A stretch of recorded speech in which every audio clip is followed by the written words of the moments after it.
വളരെ പരസ്യമായിട്ട് ന്യൂനപക്ഷ പ്രീണനമാണ്. അവിടെയാണ് എനിക്ക് ക്വസ്റ്റ്യൻ ചോദിക്കാനുള്ളത്. അതായത് ഈ കേരളത്തിൽ സംഘപരിവാർ ഹേറ്റ് ക്യാമ്പയിൻ ഇന്നും ഇന്നലെയും തുടങ്ങിയതല്ല, പിണറായി വിജയൻ അധികാരത്തിൽ ഏറിയതിനു ശേഷം തുടങ്ങിയതല്ല. എൻ്റെ ഒരു ഓർമ്മയിൽ കുറഞ്ഞതൊരു 2007 മുതൽ കേരളത്തിലെ ഒരു പ്രമുഖ സമുദായത്തെ ലക്ഷ്യമാക്കി മറ്റൊരു സമുദായത്തിനെതിരെ ഹേറ്റ് ക്യാമ്പയിൻ സാമൂഹിക മാധ്യമങ്ങളിലൂടെ സംഘപരിവാർ ചെയ്യുന്നുണ്ട്. അതിൻ്റെ ഒരു ഉദാഹരണം മാത്രമാണ് ലവ് ജിഹാദ്. ലവ് ജിഹാദ് 2007 മുതൽ ഇവിടെയുണ്ട്. അതിൻ്റെ ഫലപ്രാപ്തി പല രീതിയിൽ നമ്മൾ കാണുന്നുണ്ട്. ഈ ഹേറ്റ് ക്യാമ്പയിൻ കഴിഞ്ഞ് ഇത്രയും വർഷമായി തുടർന്നപ്പോൾ അത് തടയാനാവശ്യമായ എന്തെങ്കിലും നടപടി പാർട്ടി ചെയ്യണ്ടേ? ഇപ്പോൾ ഈ വോട്ട് ചോർന്നു പോകുന്നു എന്ന് പറയുമ്പോഴാണോ അത് പരിശോധിക്കേണ്ടത്? അല്ല, അത് എന്താണ് അജിംസ് അങ്ങനെ പറയുന്നത്? ഇത് 2007 തുടങ്ങിയതല്ല. നിങ്ങൾക്ക് എല്ലാവർക്കും അറിയാം, 1967 സപ്തകക്ഷി മുന്നണി ഗവൺമെന്റ് അതൊരു കമ്മ്യൂണിസ്റ്റ് പാർട്ടിയുടെ നിലപാടുമായി ബന്ധപ്പെട്ടാണ് മലപ്പുറം ജില്ല രൂപീകരിക്കാൻ തീരുമാനിച്ചത്.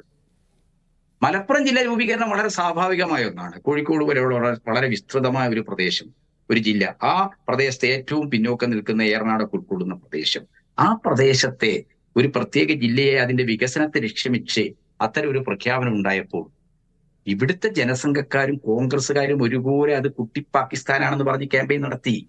അന്ന് EMS പറയാത്ത തെറിയുണ്ടോ? ആ തെറി തന്നെയാണ് ഇന്ന് പിണറായി വിജയനെയും പറഞ്ഞുകൊണ്ടിരിക്കുന്നത്. അത് രണ്ടും തമ്മിൽ വ്യത്യാസമില്ല.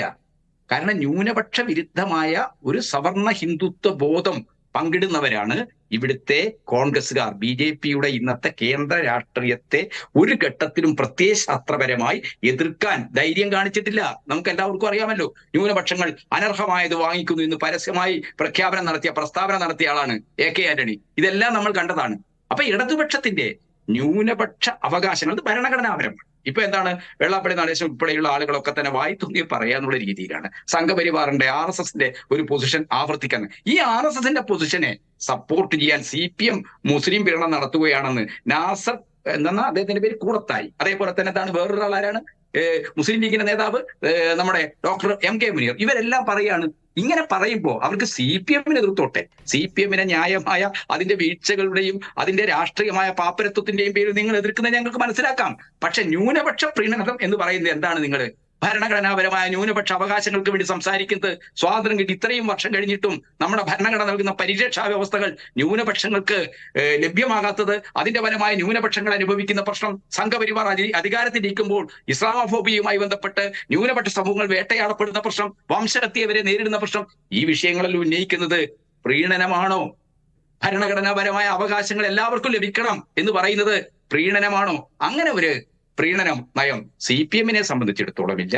പക്ഷേ എന്താണ്, RSS എല്ലാ കാലത്തും ഇവിടെ ശശികല ടീച്ചറുടെ സ്പീച്ചസിന്റെ ഒരു സീരിയസ് ഉണ്ട്. അതൊക്കെ നിങ്ങൾ നോക്കൂ.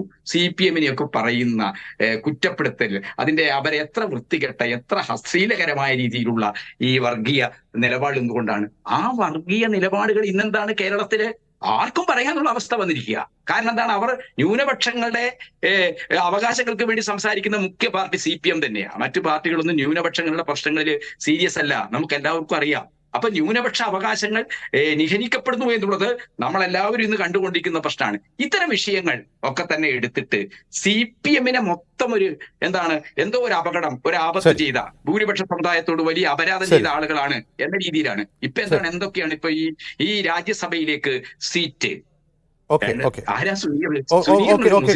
ഞാൻ അതിലേക്ക് വരാം. ശ്രീ അനിൽ